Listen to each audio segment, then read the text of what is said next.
And welcome everybody to another edition of the GSMC Football Podcast, brought to you by the GSMC Sports Network. As always, I'm your host, Kenneth Grunfelder, and it's great to have you guys here on this Thursday, October 31st. Happy Halloween. We have a lot to cover on the show today. Before I get into that, just want to remind you guys, as always, tip or donate, get your comments recognized. Make sure to go to the following, make sure to click on the Super Chat button in the chat. This will help create a super chat of any thought or comment you may have throughout the live broadcast.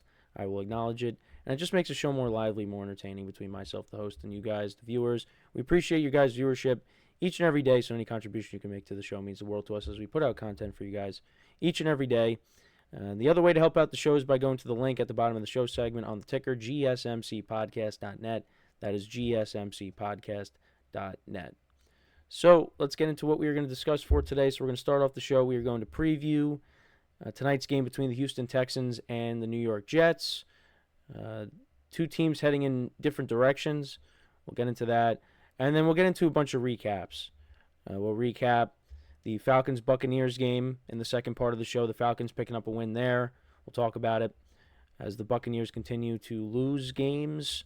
We'll get into all that. Then in the third part of the show, we'll talk about Tua and his return to the field, how he did. And we'll talk about the game because the Dolphins ended up losing to the Cardinals. So even with Tua coming back, Dolphins weren't able to get a win. Then we'll get into the Bengals-Eagles game. Eagles winning 37-17. And then in the final part of the show, we'll talk about the Chiefs and their win over the Raiders. So let's get into the first topic now, which is discussing Texans-Jets.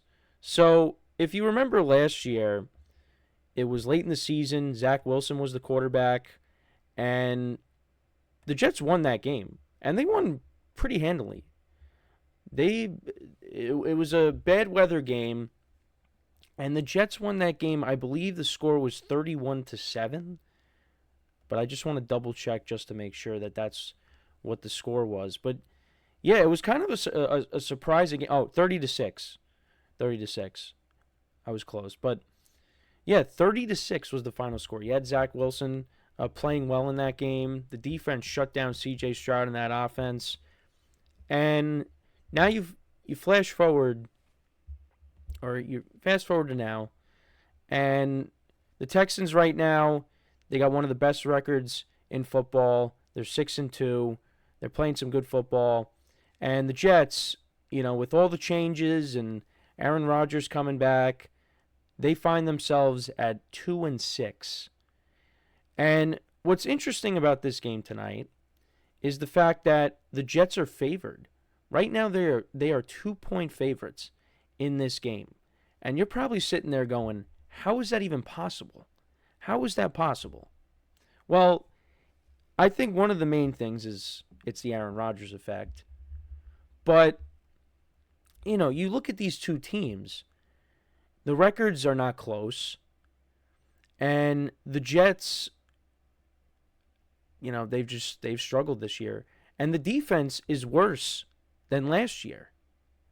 They're a team that has struggled to stop the run, and just the team in general, they are a team that gets heavily penalized for many different things.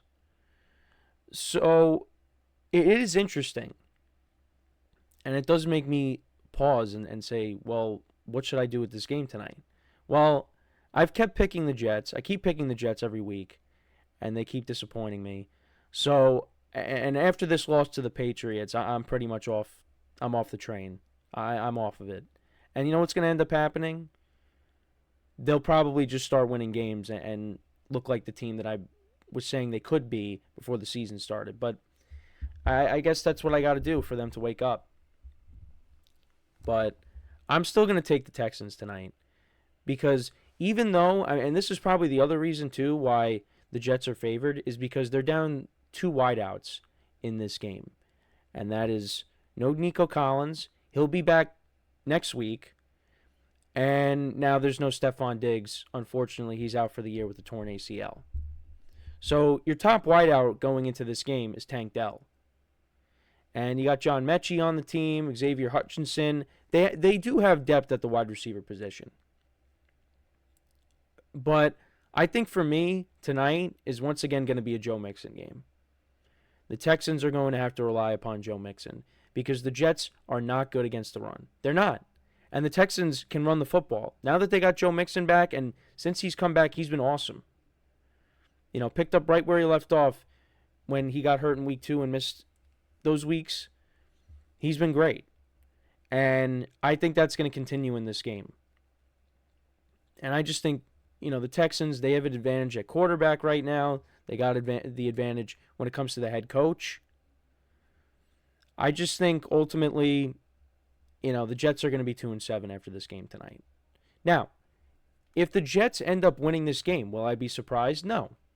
I will not be surprised. Nothing surprises me. Nothing surprises me anymore.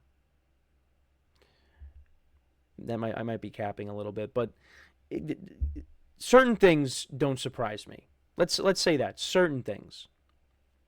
I like to contradict myself a lot. But yeah, certain things won't surprise me. If the Jets go out there and they win tonight and the defense gets to C.J.Stroud and they sack him 5 times and, they win 27 to 17 or something, yeah, I mean, it's not going to surprise me. Because this team is talented. But how people have put it in the media, they have talent. They're talented, but they're not a team. Or however they put it. They got talent, but they're not a team. That's what they are. They have a collection of talent, but they are not a team. And that is one of the things that, I talked about going into the season is just, mainly it comes with coaching. Because coaching was a big reason why I was like, yeah, you're taking a risk here. And that's one of the main reasons why the Jets are in the position that they're in right now. And, you look at Aaron Rodgers this season, and has he been the MVP the 4-time MVP? No. But you look at his numbers. By the end of the night, he's going to have over 2,000 passing yards, 12 touchdowns to 7 interceptions. Is it great? No. But is it bad? Absolutely not. He hasn't been horrendous this year. There have been moments. The 3-pick game against the Vikings was not good, but they still had a chance to win that game. And you know what? When you look at a lot of the games that the Jets lost, outside of the 49ers game, the Jets could have won each of the games. The Steelers, I know they hung 37 on them, but the Jets were up 15-6 in that game. Even, despite him throwing 3 interceptions, the Jets had an opportunity to go down the field against the Vikings in London and beat them. It's just there are other components to this. The defense is not as good, and I don't know what happened to Greg Zuerlein, but he hasn't been good either. He's been missing kicks in crucial moments. So, it's a mess of a season for the Jets, and I don't know where they go from here after this year. I really don't. Does Rodgers retire? Do they take a quarterback? Right now, if the season ends today, they're picking in the top 10. So, I really don't know. But some of the things that they did this offseason, and this was pointed out, is some of the rotational players that they let go. Some of the other guys on the defense they let go. Letting Bryce Huff go, even though some Jet fans that I've talked to say he wasn't as good as people had thought. But you let him go. You traded John Franklin Myers to the Broncos. That was another trade that I think hurt them. There were guys that on this defensive line that they just, let go or traded, and, it ended up costing them right now. Hassan Reddick being out, they thought he was going to be a difference maker. We'll see. He didn't show up in the stat sheet against the Patriots, but, he's going to get more snaps as we move along here. But, you had that, and then you had Jermaine Johnson tearing his Achilles. It's just, the defense took a step back. And that's one of the big, that's the other thing. I did not expect the defense to take a step back.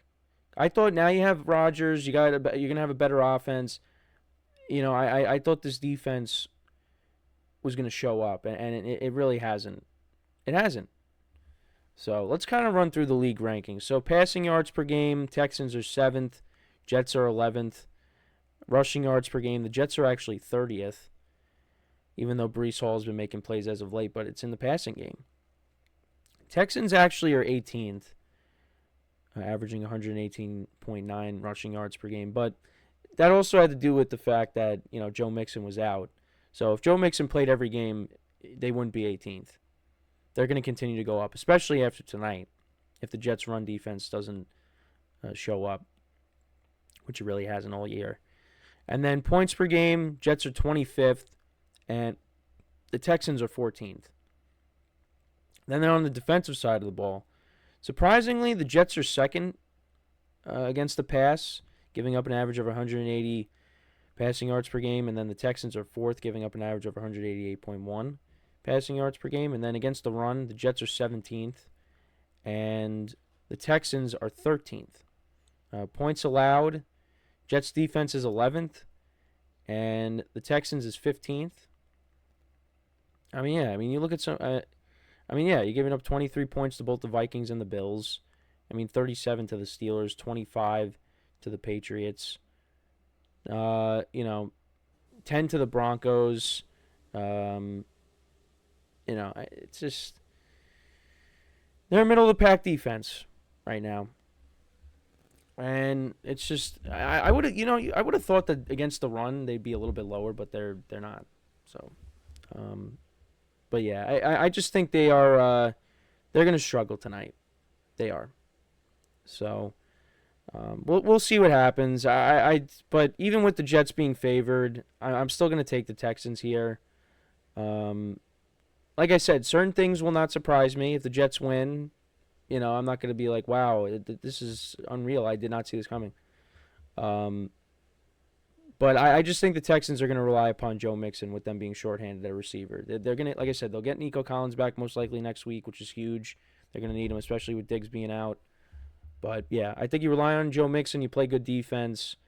You get after Aaron Rodgers, and I think the Texans ultimately get the win. They improve to 7-2, and the Jets would drop to 2-7. So I'm going to take the Texans. I'm going to say they win. I think it's going to be another. I think it's going to be close. I think it'll be close. I'm going to say they win 24-20. That'll be my final score there. Because the Texans, they really don't blow people out. They really don't. Against Jacksonville, it was a close game. Against the Colts the other day, it was close.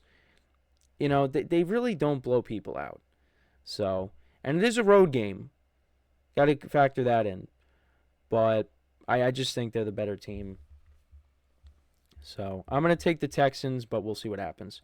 But, yeah, let me know what you guys think. Who do you think wins this game tonight? Let me know in the comments. So, we're going to take our first break. When we come back, we will discuss the Falcons-Buccaneers game. Falcons getting the win in that. So, we'll talk about that when we return from our first break. So, with that being said, stick around, and we'll be right back here on the GSMC Football Podcast.